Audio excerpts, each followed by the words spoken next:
It is rare for financial advisors to review personal property and casualty insurance policies, especially when they're not licensed to sell them.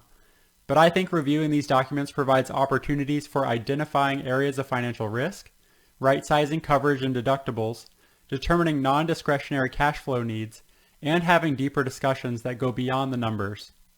To prepare for this video, I reviewed over 50 real homeowners, auto, and umbrella policies to gain an understanding of the standardized terminology and also observe a spectrum of coverage and cost across dozens of carriers. Starting with homeowners insurance, I scanned through the entire policy but gained most of the information from this declarations page. The policy statement includes the insured names, property address, and the lien holder's information if there is a mortgage on the property. If the mortgage has already been paid off, the client should update their insurance provider of this reduced risk. Another value add is looking at their roof replacement year that's often included within the policy. If they replace their roof since the listed year, they need to update their insurance company since it will reduce their risk and premiums. The policy coverage is divided into two sections, the first to protect the property, identified here as A through D, and the second to cover personal liability, labeled E through F. Coverage A, dwelling.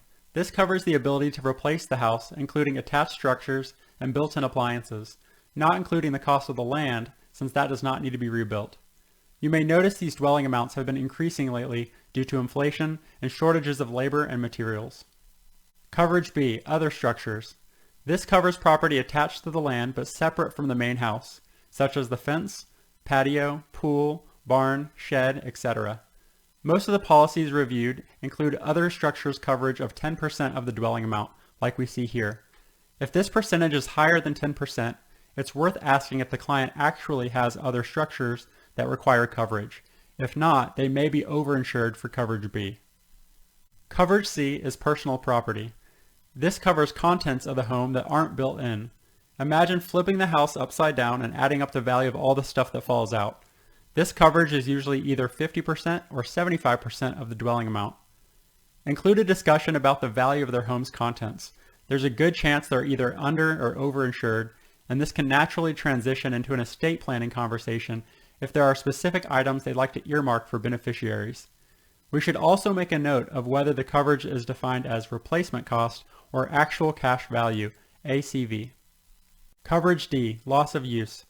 This would cover the cost of housing while the home is uninhabitable, usually while it's being repaired or rebuilt. You'll typically see this fall between 10% and 30% of the dwelling amount, but sometimes even up to the actual loss. Since coverage is usually limited to 24 months, but still based on a percentage of the dwelling value, the coverage may not be aligned with the family's unique financial situation. On this policy, the loss of use coverage is 30% of the dwelling amount, effectively covering $166 per night for up to 24 months. So we can ask clients where they might consider living if their home was temporarily unavailable. When you look at a policy for a rental property rather than a primary residence, this section covers the fair rental value due to the loss of a paying tenant. Moving from the property coverage to Section 2, we see Coverage E, personal liability. This protects against legal damages due to property damage and personal injury to others, usually either $300,000 or $500,000. Since legal fees and damages may exceed hundreds of thousands, an umbrella liability policy may be bundled to add coverage, which we'll cover later in this lesson. If this coverage falls below $300,000, they may be underinsured, especially when considering unprotected assets and income. Coverage F, medical payments to others. This covers medical expenses for others injured on the property or injured off of the property by a family member, whether found liable or not. This coverage is usually limited to either $1,000 or $5,000 since it's only meant to cover minor injuries. Before the deductible section, the policy statement may include personal property endorsements for categories such as jewelry and fine art, or other riders such as fungus and mold coverage, foundation and water backup damage, and even fire department service charges.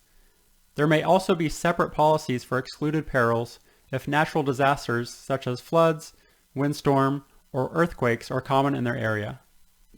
Speaking of, the deductible section is a common light bulb moment. These typically range between $1,000 and up to 2% of the covered dwelling amount. When working with families who have an adequate emergency fund or significant liquid net worth, I find these deductibles are often too low. I also discussed the concept of claim avoidance, meaning we would want to reduce the moral hazard of them making a claim when a smaller repair for only a few $1,000s can be self-funded. We don't want to increase the cost of future coverage due to small claims. Now, looking at the total annual premium, we should divide this into the dwelling amount. For example, $919 divided by $404,000 equals 0.23%. If this effective cost is less than 0.2%, it is likely a large house or without much liability coverage. And on the other hand, if the effective cost is greater than 0.5%, this may be a smaller home or have significant liability coverage. And lastly, we'll want to take a note of whether they're paying their insurance premiums monthly or annually, or if they're paid from an escrow account, shown on their mortgage statement. Some insurance companies actually provide significant discounts if the premium is paid in full each year.